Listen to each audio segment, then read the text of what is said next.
Point number 3, lack of offensive impact from anyone. So take us through offensively and the struggles against Patriots.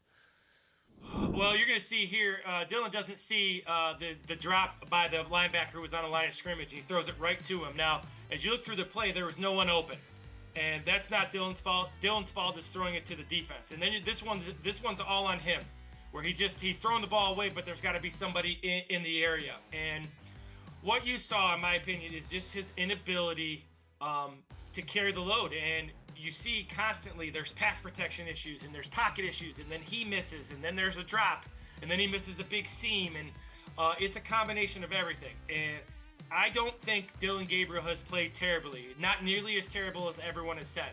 However, I will say this, he has not been impactful, which sometimes can be as bad as not playing well. So he's playing well enough probably to stay in, but he's not impactful for the offense right now. And to say, I still think it's too early to say he's, can do it or not. People are dead set that he cannot. I don't believe that. But right now he's not impactful, and he's allowing people to write the narrative. So he's going to have to work on getting rid of the ball. He's going to have to work on stretching the field, and he's going to have to block out the noise and get back to work, because obviously he did not play well this week. And the intentional grounding that you saw there in the end zone is a safety, so that's that directly impacts scoreboard. On the interception, that first interception, it seemed like he did not see it was I hate to use the word because everybody said how good it is. He didn't process the defense there. He didn't, and I'm all on his side, and that's one. So what happened was, I just broke down this play today.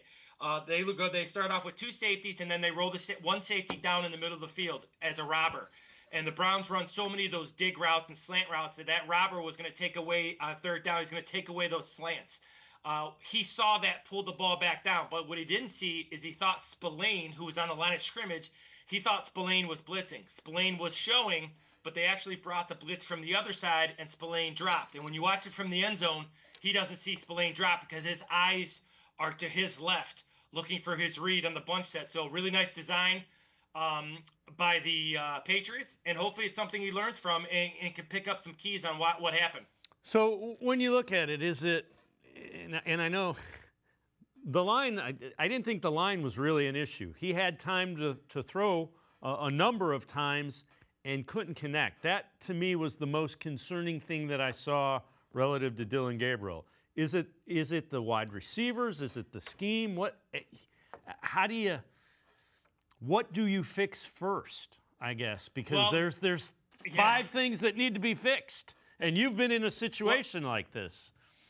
Yeah, absolutely, right? And there's times where everything I call is bad. So I understand completely. And 2 things got to happen. One is it sounds kind of weird, but you got to have a positive attitude going in. No one wants to work in a drudgery. So you got to go in and you got to do everything you can. Whether you win or lose, you got to go in with a plan to fix it. And I think the Browns will. Schematically, 2 things got to happen. One is they got to figure out, you got to give the tackles some credit. Everybody's been really hard on the tackles. I thought the tackles played well. I thought the offensive line was okay. They're not getting any movement right now, and they're not mauling people like they did, but they didn't play terrible. And then Dylan, for me, he was way late on stuff this week, which is something he's not done. He's way late. He's had some accuracy issues, but for me, it was his anticipation, which he's been really good at, was not very good. And then obviously he's not throwing the ball vertically downfield. And once again, I don't think it's necessarily as much Kevin Stefanski as it is him. There's plays that he's missed downfield, and he's got to correct that and push those vertically. And he's got to get in the film room and see those opportunities, because he's getting lots of rolled coverages. He's getting lots of stuff that he's never seen before from high level athletes. So everybody's got their hand in this. He does too. You're the quarterback. That's what you sign up for. If you're a play caller or a quarterback, you sign up for this criticism, because if things go well, you're going to get all the praise. So he's got to block out the noise, go back to work, and figure it out, because no one cares how bad he's playing. They just want to know if he can play better. And right now, no one thinks he can. I think he can. I don't think he's a bust. I don't think he's in it. I think he's got to play better and do the things that got him to this level. He's played well. He's threw for 18,000 yards in college, 155 touchdowns. He knows how to do it. The question is, can he do it at this level? And right now, he's showing that he can't. So he's going to have to prove people wrong.